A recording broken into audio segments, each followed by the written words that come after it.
So, Kato, you've got a long history of interpreting convoluted government messages. Would you like to interpret for us what's going on here? Well, I think the people are probably trying to interpret it and put a spin on it. The fastest right now are the poor old Victorian Liberal Party campaign. Right. You know, they really, it's hard enough for their battle for this Saturday, but to get this extraordinary amount of confusion on this incredibly important health issue at this time in their campaign is a nightmare. Is going to be a disaster. But what do you think, Julian, should happen with the co-payment? Look, I think that the government should keep trying to press the co-payment in some form. Medicare is not sustainable as it is. Co-payments are a form of policy that's used in the health area. They're used in the pharmaceutical benefits scheme, for instance.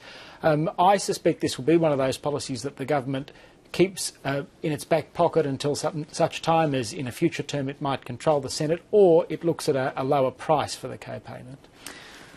Do you think there should be any kind of price signal? I think the problem is Julian's comment, Medicare is not sustainable under the current regime.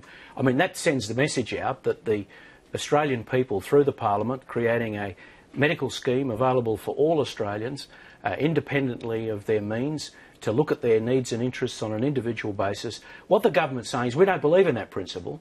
We believe in a principle where price should play a role in accessing these services. Look, this is a question of principle, not a question of pragmatics. Jeff, was Bob Hawke saying that? It was Bob Hawke saying that in the early 90s when he introduced the idea? He was systematically rolled by the Labor Party on that fundamental question of principle, as indeed Tony Abbott and Peter Dutton are being comprehensively rolled today. Look, there's an Australian fairness DNA, and this government doesn't understand it. They've never understood it. And what's worse is that their view, which is the alternative to fairness, which is what they call this cutting back on entitlement, doesn't produce the growth and the jobs they say it will. So they're wrong on principle and they're wrong on the pragmatics, and they're getting clobbered for it. Jeff, no one is saying that there shouldn't be Medicare. I mean, Medicare has bipartisan support these days. The Liberals learnt that in the 1990s.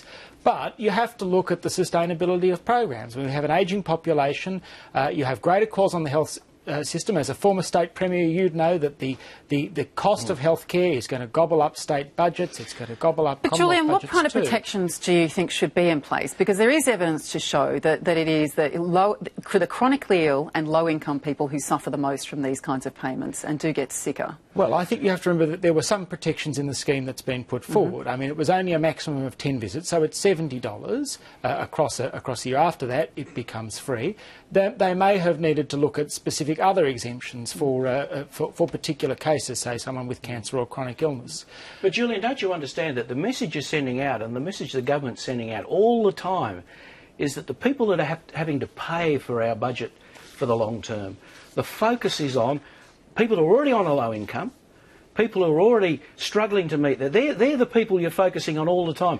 That age of entitlement speech by Hockey was a dreadful speech. But Jeff, he focused on the people who need support in our community rather than those who've already got the capacity to help the rest of us. Just very quickly, because I want to move on. But Jeff, what'll be really interesting, I mean, one of the things that's at risk now is the Medical Research Future Fund, which is an absolute tragedy for the country. Someone's got to see how to do that. But if the government comes back with a different mix, if we're looking at people on higher incomes paying more than $7 per visit, because we're talking, Jeff, you're talking about fairness, we're talking about the practicality of a budget and what we can afford, maybe there's another mix that can be politically saleable.